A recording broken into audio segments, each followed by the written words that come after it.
Hello, world, and welcome to Tales from Hollywoodland, a veritable feast of movies, Broadway, showbiz stories, news, and gossip with Julian Schlossberg, Arthur E. Friedman, and Stephen J. Rubin. Today's topic is pop singers who became movie stars. And now, here's Julian, Arthur, and Steve.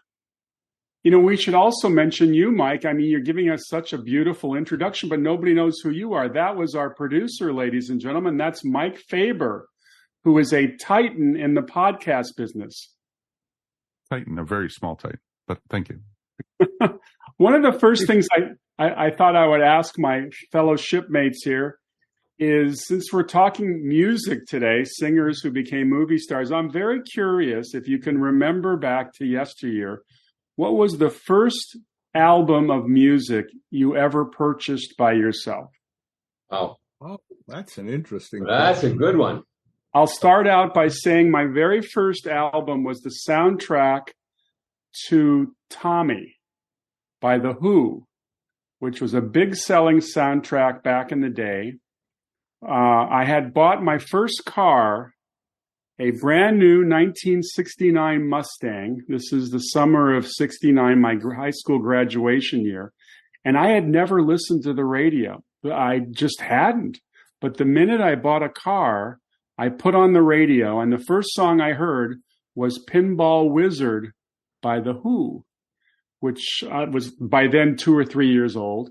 And I discovered that there was a rock musical called Tommy, which was a very popular album at that time, a best-selling album. So that was my first album. What about you, Julian? I think the very first song I ever bought was I Saw Mommy Kissing Santa Claus by Jimmy Boyd. But as far as an album is concerned, it probably would have been Al Jolson. Because and speaking of Al Jolson, which is my own segue into, he was really one of the early people who were a huge singer who became a man in the movies. And we all know, the jazz singer and the first sound film. So I think it was Jolson. How about you, Arthur? Jeepers, my folks went to lots of Broadway shows in the 40s and 50s and would always buy the original cast albums. So there was always that kind of music in our home.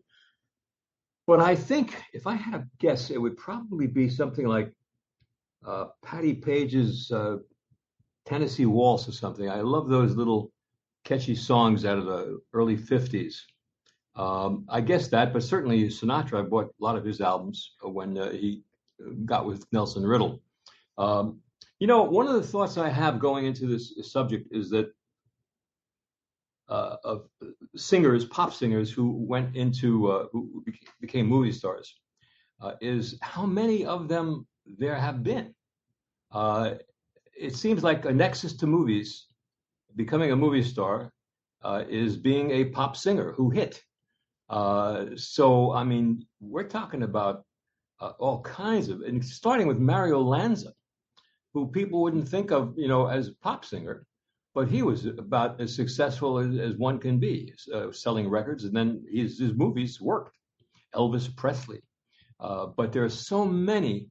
It's a fun topic. Some of them were really good actors. Some were not. Eddie Fisher, God bless him, was in Butterfield 8 with Elizabeth Taylor and was in A Bundle of Joy with Debbie Reynolds. Not great movies, and certainly was a good actor. But then Sinatra had some stuff. It's great. Manchurian Candidate, Man with the Golden Arm, the light stuff he did, like Tend to Trap. He was outstanding.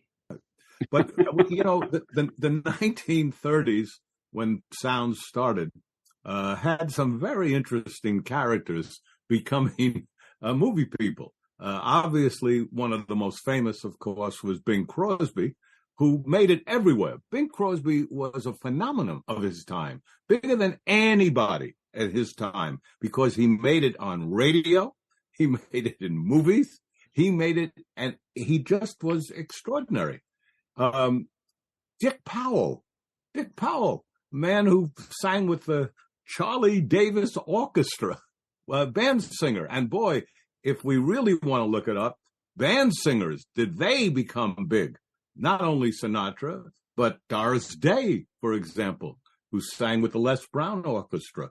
So let's go back quickly to the 30s. We've got Dick Powell now, Al Jolson, who made Bing Crosby, and they got a guy who comes out, he's from vaudeville. He's huge in vaudeville. He and his sister, Fred Astaire, and he does the famous screen test, which ends up, they say at the end of it, can't act, can't sing, slightly bald, dances a little.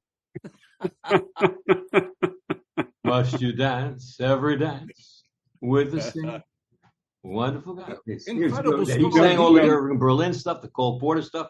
He did the great Jerome Kern. He was doing the best, writers in the world.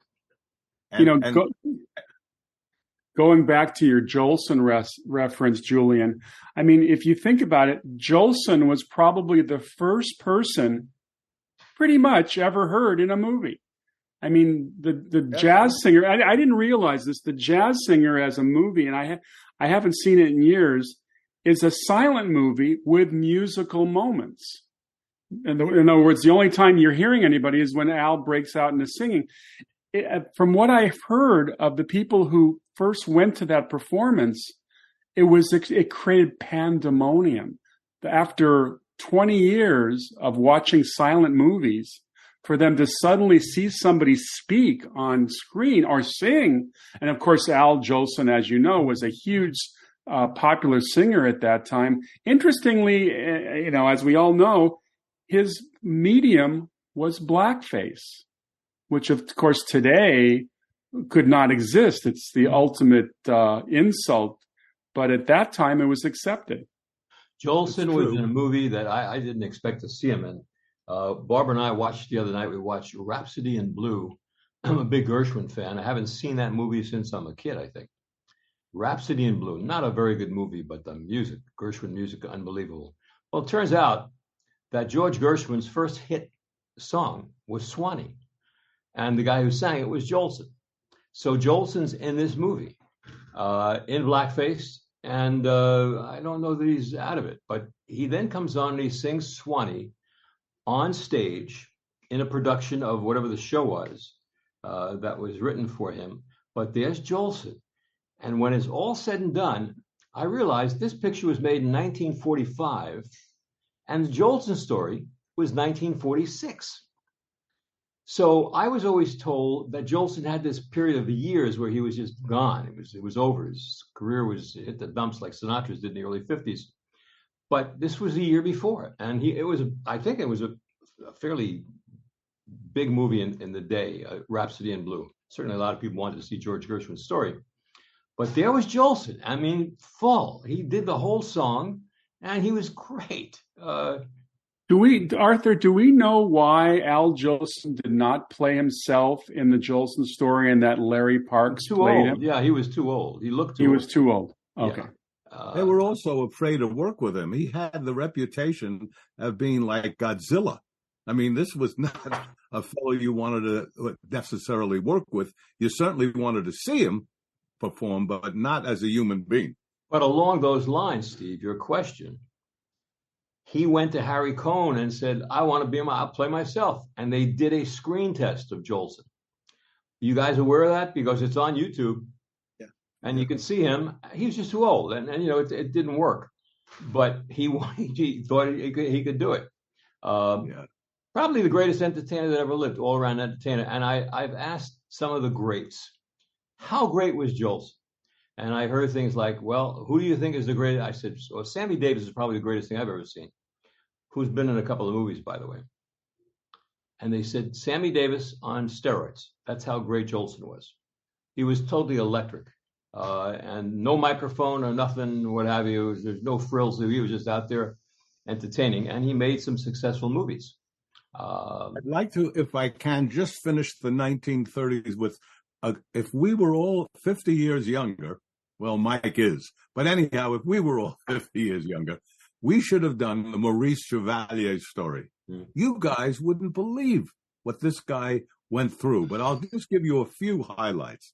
He starts out as a young kid, 16, 17, having an affair. I mean, he really was a Lothario. The way he's the old man in Gigi, he went through ladies or vice versa. But most importantly, he gets drafted into World War I. He gets captured.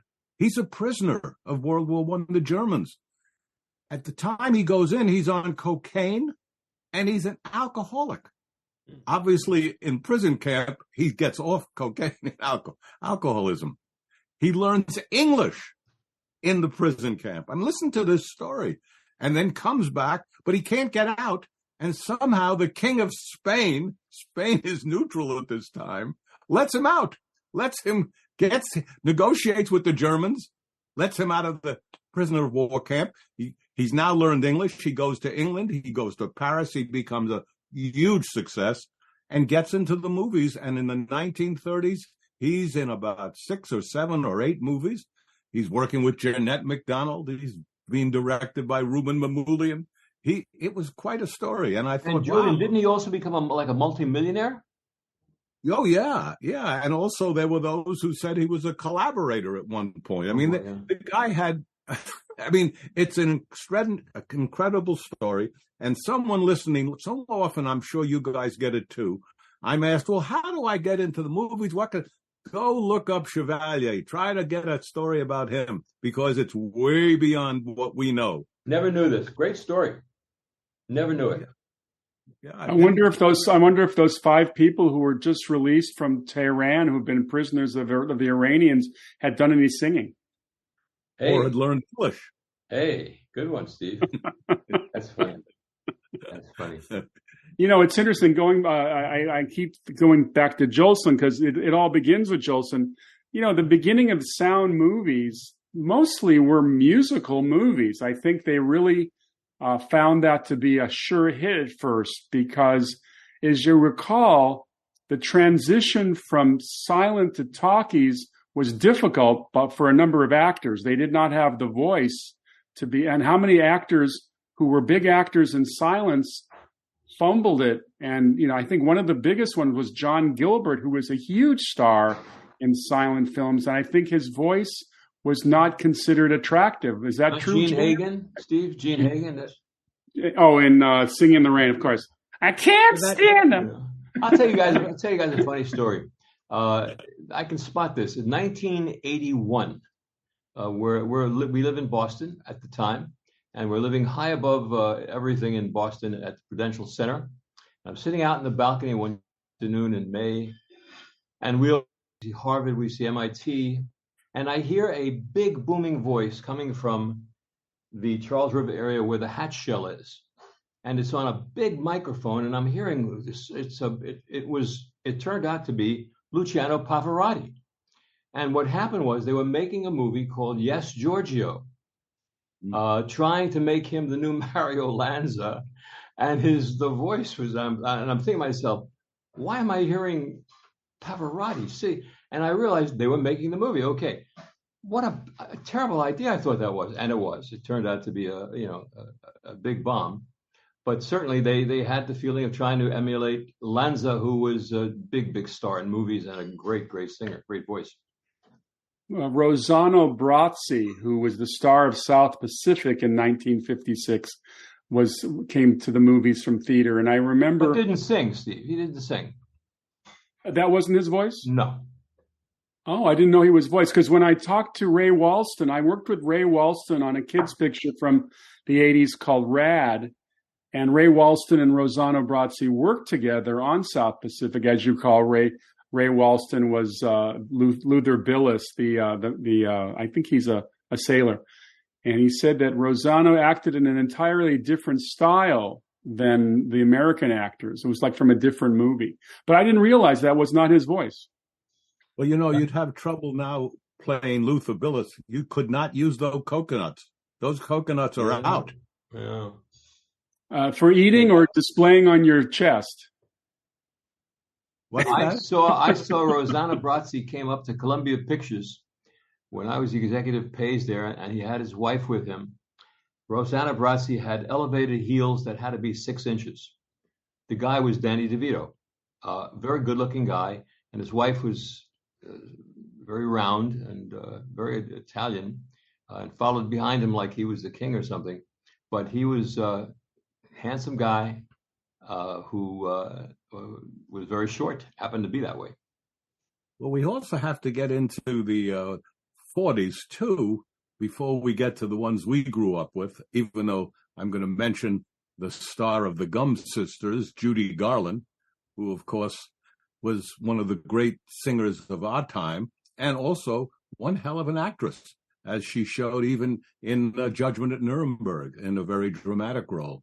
So she was a sensation.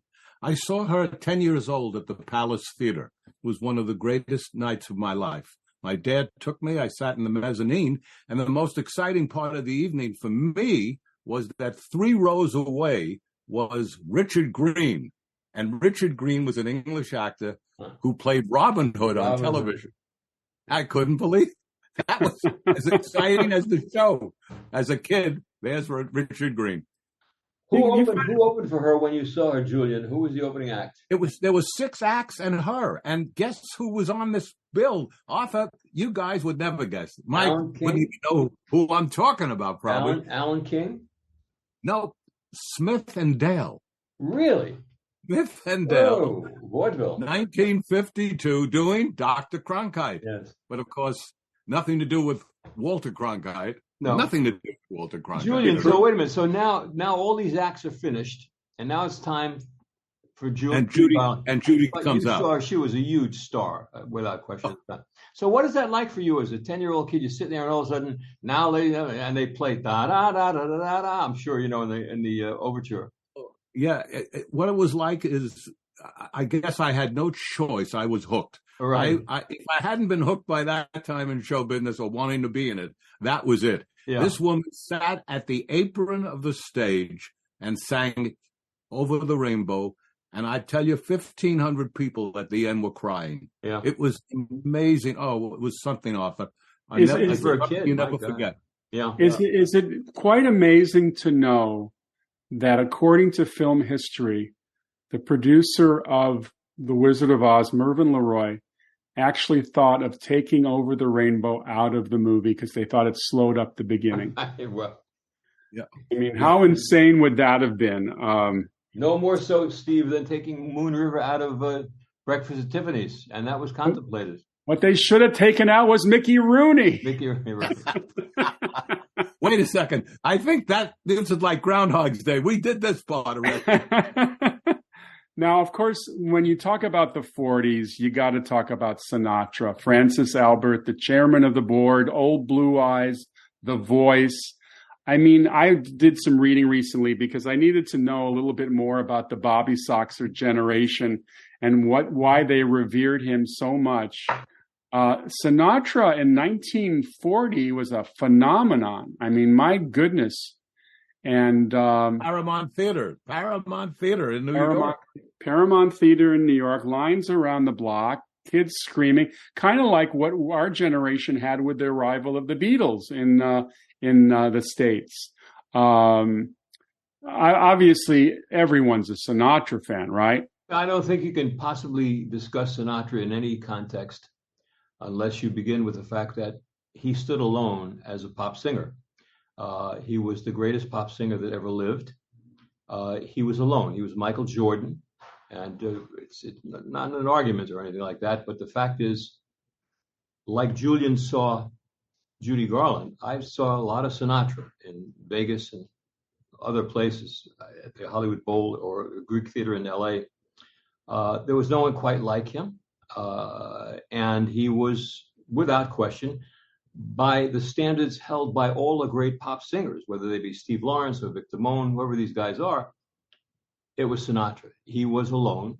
And so the movie thing was great, but then he had a couple of bombs in the early, like Meet Danny Wilson or something, and the pirate, the Kissing Bandit or something. Well, he actually had his movie career kind of is in 2 phases. I mean, he comes out strongly working with Gene Kelly and Anchors Away for MGM. He's doing musicals with Judy Garland. And then I didn't realize that his career came to kind of a halt in the late 40s, early 50s. He was dropped by his two record labels. His movie career had died. And he was, I guess he had a major operation, or he had a major throat problem. He was having some trouble with his throat. And then Columbia Pictures comes a-calling in 1952 and offers him the role of Maggio in From Here to Eternity. Well, they didn't actually come calling. There was much more to that story, and it's been heralded all over the place. Ava Gardner got involved, but he was down. He wasn't completely out, but his career was in the toilet when that thing came along. But he wanted it more than anything. I think he got paid $3,000 to do it. But Harry Cohn listened to Ava Gardner, who asked for the favor, and that's how he got the role, as I understand it, and that's what history says. Well, here's the interesting story about that I know personally because of my friend. He was not offered it first. It was offered to an actor who loved theater, did not love film at that time. His name, Eli Wallach. Eli Wallach was offered the role of Maggio. He was playing an Italian on Broadway, even though he was not Italian. And, of course, we knew that Eli could play anything, any kind of person, Mexican and good, bad, and the ugly, whatever. He turns it down. And every time he would bump into Sinatra, he would say, "You crazy actor." Well, Sinatra had read the book. It was a big hit book. And he felt the Maggio role, it was him. And he tried with everything he possibly could to get that role. As it turned out, not only did he get it and win the Academy Award for the Best Supporting Actor, but at that point, Steve, you had a great interview with Nancy Olson. Her second husband, Alan Livingston, was head of Capitol Records, and Sinatra, who had been making bad records, records that weren't working at that time. Mitch Miller at Columbia gave him these gimmicky things to do. He hated it. So his picture career was down, and here along comes From Here to Eternity, and his record career is down. And Alan Livingston brings him together with Nelson Riddle. Out comes From Here to Eternity. Here comes Nelson Riddle and Frank Sinatra, and the rest is history. But really, he is the greatest pop singer that ever lived, and I don't think it's arguable with anyone who knows singing. Okay. I went to Vegas for the very first time with my parents in 1960. I had just seen the original Ocean's 11 in the big screen, and now I'm going to Las Vegas, which to me was a giant movie set from that movie. In fact, I think we stayed at the Sands. On the marquee, I think Frank Sinatra's name, he must have been playing there at that time. But the Rat Pack, his cronies, this is the beginning of that cool phase where everybody's, into the Rat Pack as the cool cucumbers in Hollywood. And that became a big thing. And of course, another singer who became an actor who was a part of that Rat Pack. Actually, two of them, Sammy Davis, you mentioned earlier. But we should also talk a little bit about Dean Martin. Dean Martin had been, As we know, everyone in the business and even the public said, when Dean Martin and Jerry Lewis break up, it's all over for Dean Martin. Yeah. And he comes out with his first movie, 10,000 Bedrooms, co-starring Anna Maria Alberghetti. And it was over. I would say it was beyond forgettable. So he is done. He's finished. And what a comeback he makes. And straight roles, too. In Some Came Running and The Young Lions. He was quite something. And I adored that guy. I just loved him. He, to me, was the epitome of cool. He was 20 times cooler than Frank Sinatra. Not a greater singer than Frank Sinatra, Steve, but 20 times cooler. What was the spinoff he did in the 60s from the Bond stuff? Oh, he did the Matt Helm series. Which, by the way, which is a very dramatic series of books, but rather than compete with James Bond as a dramatic series of movies, they decided to do what I would consider to be spoofs of the whole spy genre. I mean, Dean Martin always carrying a drink. He sounds like he's doing his variety show in a spy movie, and surrounds himself with some of the most beautiful women ever featured in movies. People like Senta Berger and Elke Summer, and Anne Margaret, I think, was in one of them. And one of my favorite roles of his was just before they did Ocean's 11, which was Rio Bravo, with Howard Hawks and John Wayne movie, but featured another singer turned actor. Didn't do a lot of movies, but Ricky Nelson was another pop singer who broke into movies strongly with Rio Bravo. Steve, why was Rio Bravo? Why to this day is that picture such a hit? This picture is, to me, was just a normal kind of a Western with dead sets. There was something about it that I like to this day, but why this thing has lived for 60 years? I think it's a very poetic Western. It's kind of plays on the archetypes of the day. You know, you've got your quintessential bad guys, Claude Akins, John Russell. You've got your sympathetic female co-star in Angie Dickinson. You've got Ricky Nelson as the young kid on the block. And then, of course, you got the Duke at the top of his form. I mean, Walter Brennan. And Walter Brennan as Stumpy. I mean, there's something for everybody. You've got a great Dmitri Tiomkin score, great direction by Howard Hawks. It has a haunting quality about it, especially when they're playing the DeGalo, which was a promotion that John Wayne had because he was about to release the Alamo the following year, where they played the Deguelo. And as you recall, the Deguelo is the Mexican trumpet call, which means no quarter for the men of the Alamo. So what was the first picture that John Wayne did with a singer, one of the young singers? Was it North to Alaska with Fabian? Oh, my God, Fabian. It's funny you should mention Fabian, because when I interviewed some of the people who worked on The Longest Day, they were explaining to me that when Darryl F. Zanuck was putting together this enormous cast of stars for The Longest Day in '62, he decided to reach out to the rock and roll community so they would reach another demographic. So they hired Fabian, they hired Paul Anka, and they hired Tommy Sands, all pop singers, to be in a movie to find another audience. And you had Frankie Avalon in the Alamo. And he had Frankie Avalon in the Alamo. And if you mention Fabian, and we have to mention Frankie Avalon and Annette Funicello, and all those movies that they made for American International Pictures, AIP, and they were very successful. And she had a couple hit records, Julian. You know. Oh yeah, no question. Frankie, I liked when he came back in Grease. Remember Frankie Avalon? Sure. Beauty school dropout. He didn't want to do it, and it's so many of those stories in the film business. They don't want to do it, and then it turns out to be something iconic, just like that. Getting back to Sinatra for a second, I mean, Sinatra does From Here to Eternity, then as you mentioned, The Man with a Golden Arm, then he just gets into sync. You mentioned The Manchurian Candidate. He's terrific in that. I think that in many ways, Frank Sinatra was one of the most underrated actors ever in Hollywood.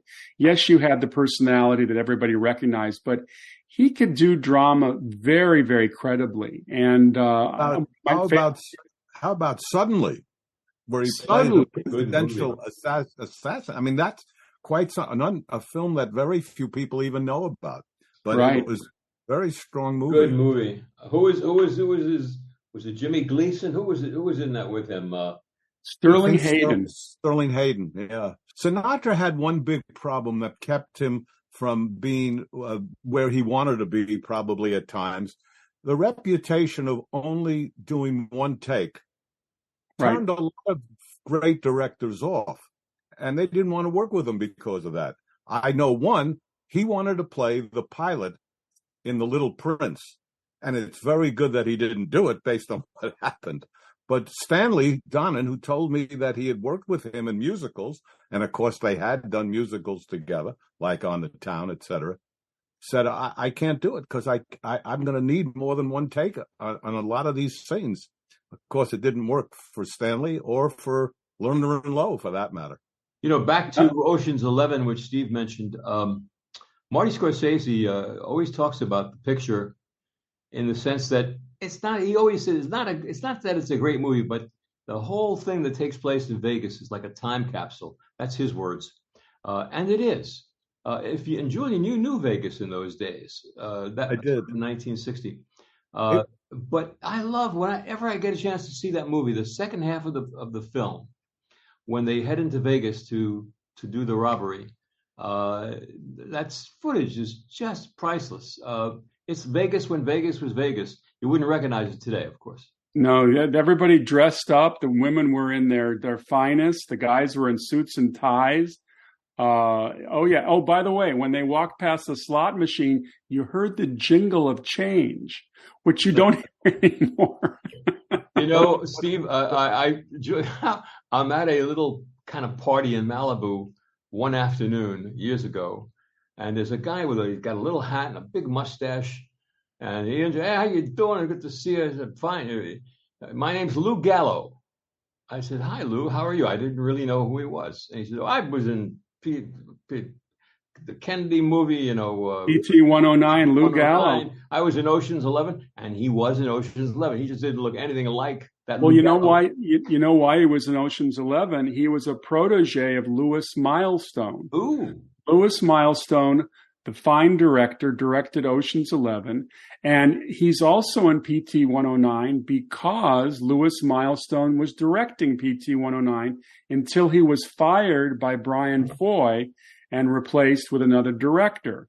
And he used to come to screenings at Showtime when I was there, because I was very interested at one point in remaking A Walk in the Sun, which was originally a Louis Milestone movie. And we had some spirited conversations. He's also in 2 episodes of the Twilight Zone series, really a fine actor. He's also in Pork Chop Hill, another Louis Milestone movie. So, you see him a lot. And don't forget All Quiet on the Western Front. Oh, right. Lou Ayres. That was Lou Ayres. Talking about.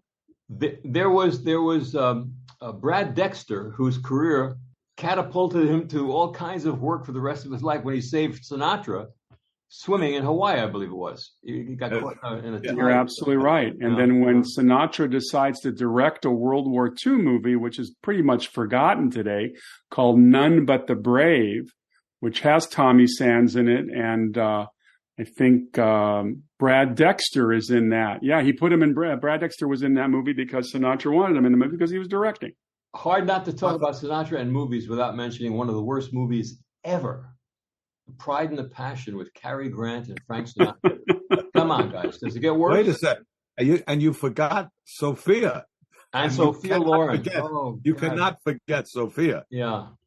Yeah. If any of the listeners have ever heard of The Pride and the Passion, it's an epic Stanley Kramer movie. And epic is the key word. There's millions of extras.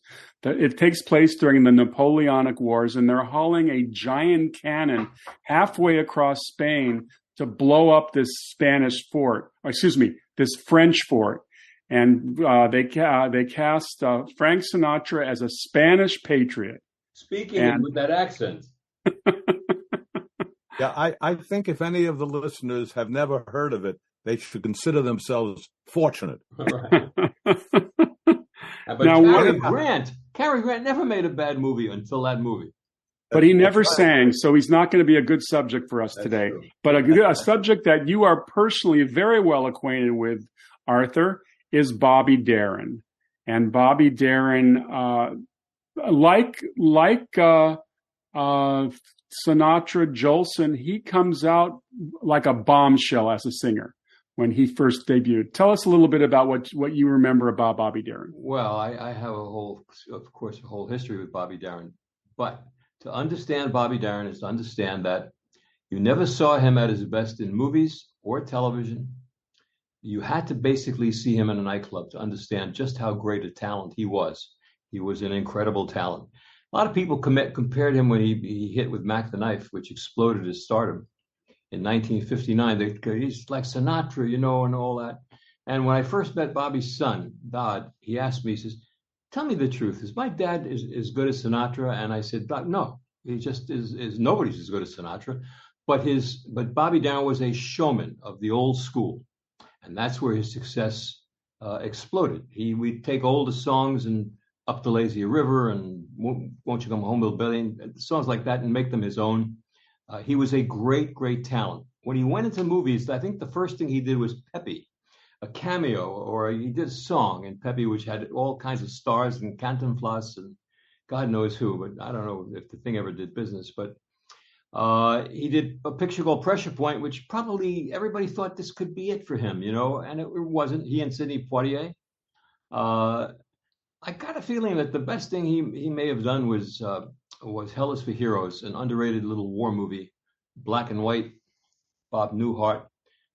He did a lot of stuff in movies. He did a couple of things with Sandra Dee, his wife. The Man Answers was there. Come September. Didn't they meet on a movie set, Arthur? They met in Portofino when they were shooting Come September.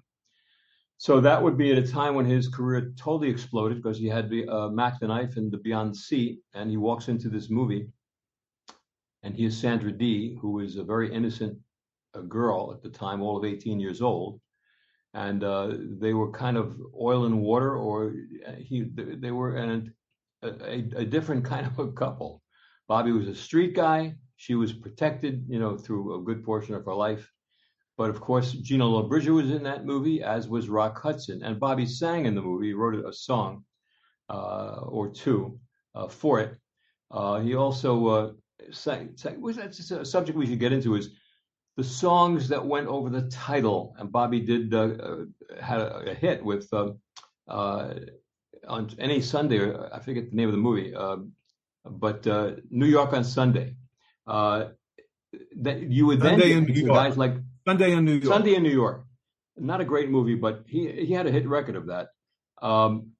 Then you get to like a Vic Damone. Now you start talking about a guy who was in a couple of movies. He was terrible in movies, but he had some tremendous hits with credit to songs over titles in An Affair to Remember, as an example. Then you get to the other thing. You get into the Ames brothers. What were they? Four Aces, who were doing "Love Is a Many Splendid" thing. Those were the days when movies had a lot of movies had big songs that came over the title sequence at the beginning, and then they repeated at the end, as Vic Damone did in An Affair to Remember. Bobby Darin was a great, great star who did a lot of movies, did a group of movies. Was never great in them. He was nominated for an Academy Award, and Captain Newman, M.D., had a great scene in that film. Who directed that? Steve? David Miller. David Miller, yes. And he had a great scene, and he was nominated, did not win. That year, the Academy Award was won by Melvin Douglas for HUD. Melvin Douglas had been around for a long time. Yeah, he was great in that too. Wow, was he great in that? Yeah. But Darin, movies were not his forte. He was in them, he did them, and some were successful, some made money, some didn't. But his forte was nightclubs and Vegas. Arthur, I know that he was born with a heart defect. Is that, or was it rheumatic fever? He had rheumatic fever when he was about 6 years old. Okay, so I had read that he knew that he was not going to live a long life. Could there, considering how much advanced medicine has taken over the decades, could something have been done at that time to save Bobby? Well, what happened was he didn't die. What he died from at the age of 37 was something called septicemia, a disease of the blood, because he was supposed to have been on penicillin all the years that he was living to keep him going, which did after World War II. He was able to get on penicillin, but his thought was that he was going to die by 16. He heard a doctor say it to his mother, or the woman he thought was his mother. So he was always on borrowed time. There's a great book about him by that title. Could he have lived? What actually happened was he didn't take his penicillin before he went to the dentist for a cleaning, and from that he developed septicemia, which played into the heart valve problem. Oh. And he basically died on the operating table when they were trying to replace that valve in 1973. We're coming up on 50 years this December that he died. One of the great talents that ever lived. If you saw him in person, you knew it. If you saw him in movies, he's okay. He's good. Sure.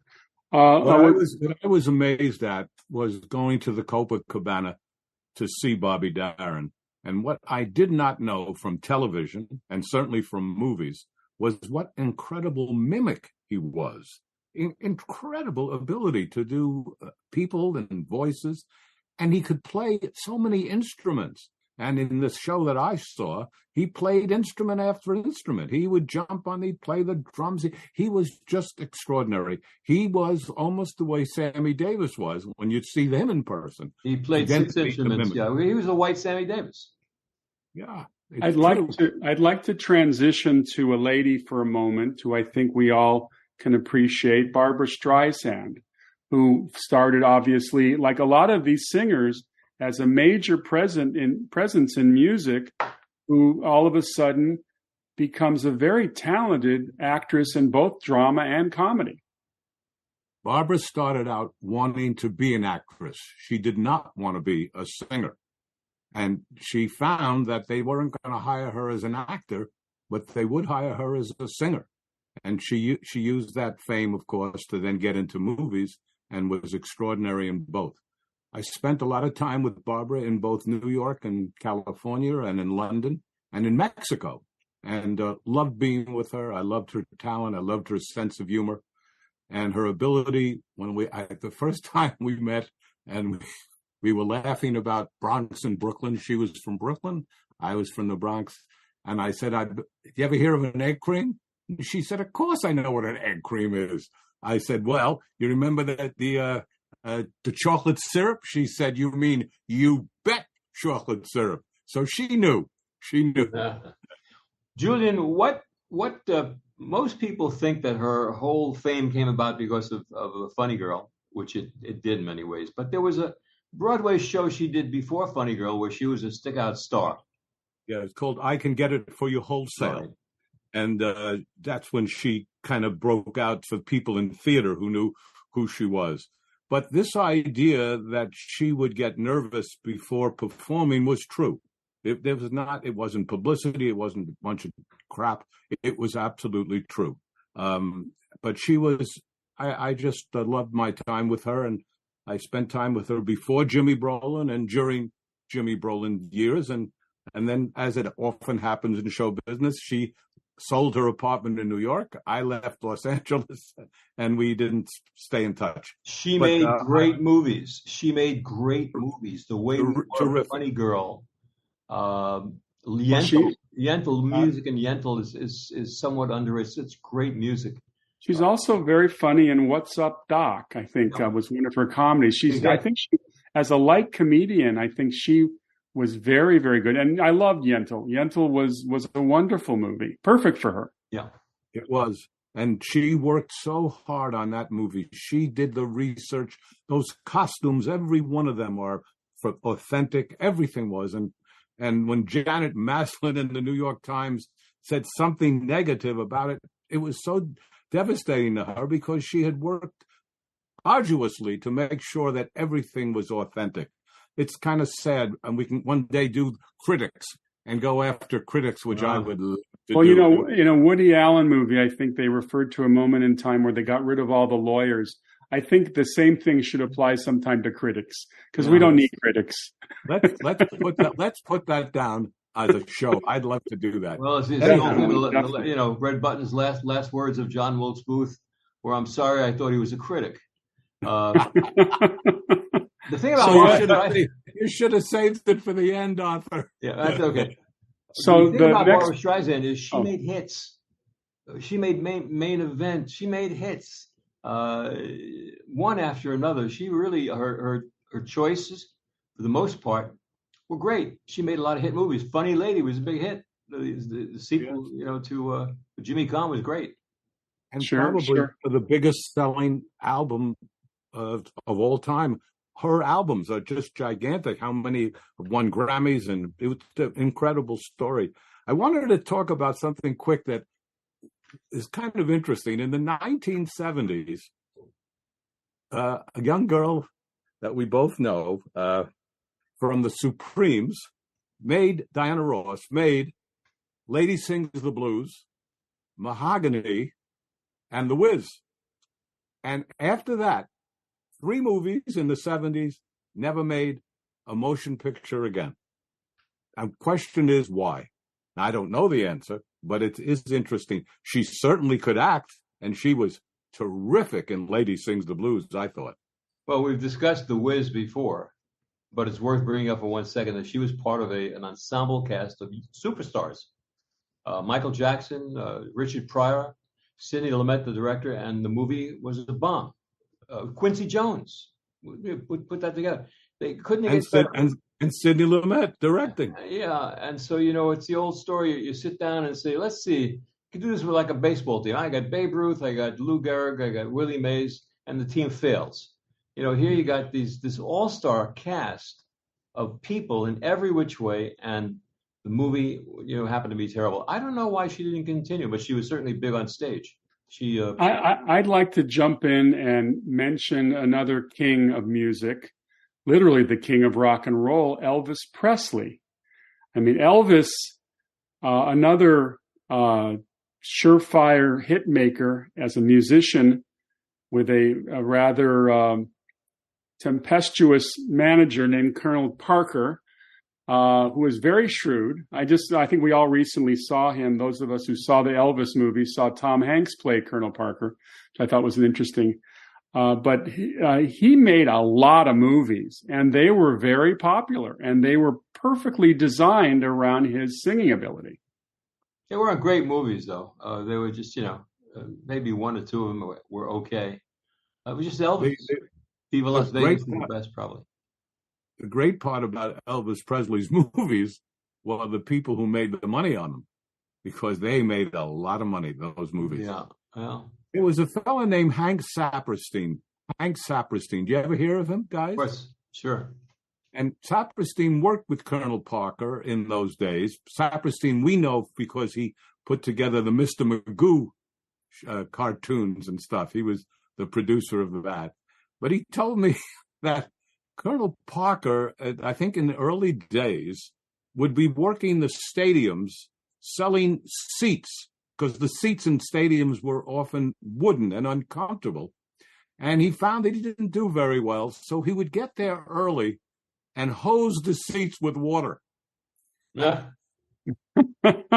Great. So you had no choice but to buy what he did.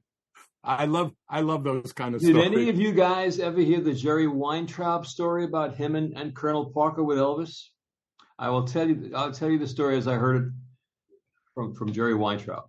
So Weintraub has the idea he's going to promote. This is early on with Elvis. He was going to become his promoter along with Colonel Parker, but he was going to do the concerts like Madison Square Garden, and he'd sell them out and all that stuff. So he goes to Parker, and the Colonel tells him, you're a bright young guy, I like you a lot, you're terrific. Bring me $1 million, and I'll make this deal with you, and we'll split 50-50 on the concert. So, Jerry Weintraub, great storyteller, great showbiz entrepreneur, goes out and he finds somebody to loan him $1 million, a guy in Seattle, because he's going to do Elvis Presley, and the guy would come in with him as a partner. So the show goes on, they sell out, it's unbelievable, and Parker comes into the dressing room after the show, and puts a big valise on the table. And Weintraub was wondering, what is this all about? He opens the valise and there's nothing but cash.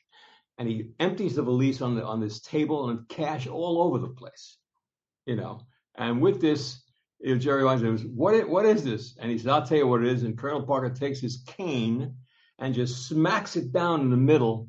And he says, this half is yours and this half is mine. That's from the tchotchkes we sold, just the tchotchkes, just the shirts and the hats. So it's quite a story that Weintraub told. He was a great storyteller.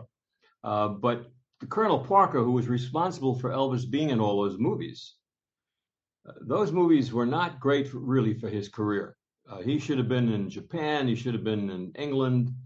Elvis Presley was unlike anybody that ever was in terms of being a celebrity. But Colonel couldn't go because he had tax problems. He had all kinds of problems. So we put him in these movies.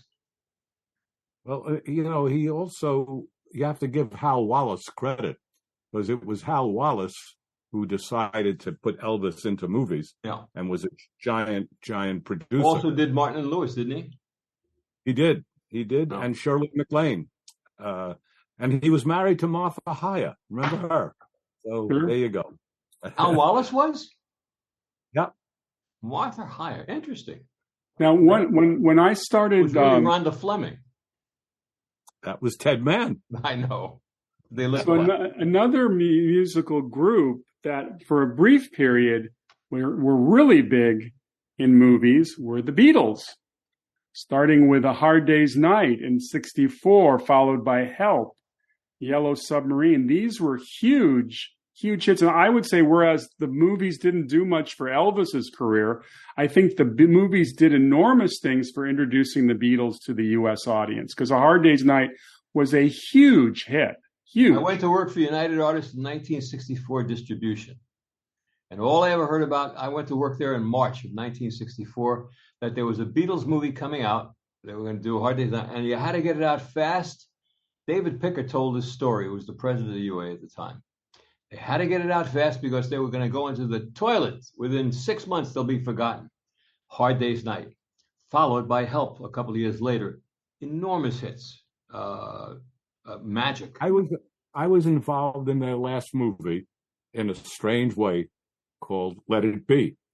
Let It Be had opened in England and gotten savaged. The reviews were terrible. And they came and they didn't want to release it in America.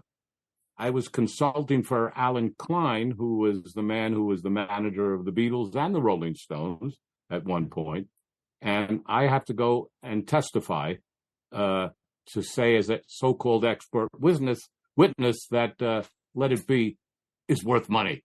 It's not going to bomb because it's going to be their last movie. The song is big. They sing songs, and it may not be up to the standard of the other movies, but it's certainly not a useless film that should sit on a shelf.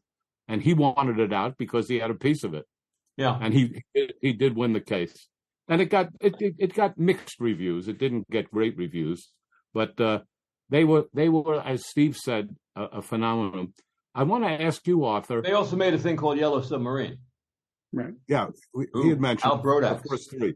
Before you mention what you're going to mention, Julian, didn't we recently see Didn't we recently see a documentary on the Let It Be making of? Because I remember there's a lot of footage.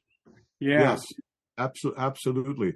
I wanted to ask Arthur, because Arthur had a singing career. And I read, this is what I want to see what you feel about this. I read that many of the reasons that singers became actors and gave up much of their singing career was that in a movie, they could do 2 or 3 or 4 takes.